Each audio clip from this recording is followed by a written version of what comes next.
Hello dear students, this is the final concept of this chapter, that is the processes of recombinant DNA technology. Here we are going to study 9 different steps which comes under this concept, that is processing. Okay, so we have already learned about the principles of recombinant DNA technology. Let us see how exactly it is done. The first thing is the first step actually. So you need to remember all the 9 steps because it could be asked, mention or name the steps which is involved in the processing of recombinant DNA technology for 5 marks. Okay, very important. The first one is isolation of DNA. This DNA could be plasmid DNA or the interested gene, that is the gene of interest which is present in a particular DNA or in the particular organism. Okay, so that is, I will just write foreign DNA. Okay, plasmid DNA or foreign DNA, both, because we need to take 2 different DNA from 2 different organisms. So that is the first step, isolation of the DNA. The second step is, once we isolate, once we separate them, what we have to do is we have to treat plasmid and this foreign DNA segment with restriction endonucleases. So that is actually the thing. So we just write fragmentation. So we need to cut the DNA. That is called as fragmentation.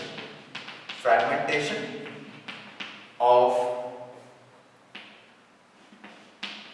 DNA by restriction. See, this DNA is applicable to plasmid DNA as well as foreign DNA. Okay, both restriction endonucleases. Okay, so this is the second step.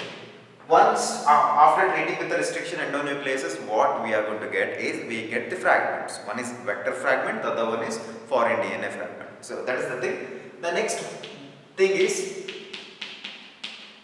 isolation and separation. Isolation and separation of desired DNA. So this particular step is applicable only to the DNA where our gene of interest is situated or present. It is not applicable to plasmid. Okay, so we have to do one procedure, that is nothing but called as gel electrophoresis, therefore isolation and separation of our desired DNA fragment. So we just add fragment. Okay, so we just write the method is gel electrophoresis. The method, third step, very important for 5 marks. You get a separate question. Explain gel electrophoresis with a neat label diagram. Okay, so the fourth step is, once we separate the desired DNA fragment, the next step is amplification. See, this particular DNA technology is not an easy process actually. It's a very difficult process. Okay, so when we are conducting the experiment, there is a high chance of losing the DNA fragment that which contains our desired gene. Got it? We may lose it. So to avoid that, we have to produce multiple copies of the same DNA fragment and store it in the gene library. Whenever we lose this particular DNA fragment, we can get it, okay, from the gene library. So the fourth step is amplification.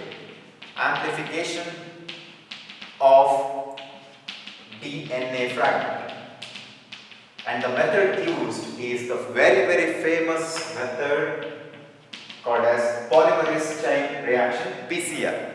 PCR, very important. Again, you get a question for 5 marks. Explain the steps of polymerase chain reaction. So I am going to explain each and everything. Okay. Then fifth step is, once we get the multiple copies done, the next step is ligation. So already we have got the vector DNA after treating with the restriction endonucleases, and already we have separated the DNA fragment. Okay, now the thing is, fifth step is we have to join the ligation of 2 DNAs, that is vector DNA and foreign DNA. So that is the thing actually, ligation. Why? To construct recombinant DNA. Okay, so recombinant DNA is now constructed. That is actually in the fifth step. Once RDNA is constructed, the next step is we need to introduce this RDNA into a host organism. Now the thing is, we need to select a specific host organism. Got it? That facilitates the multiplication of the rDNA. So that is nothing but the sixth step, transferring of rDNA into a host. Okay, host. Once we have introduced this, the seventh important step is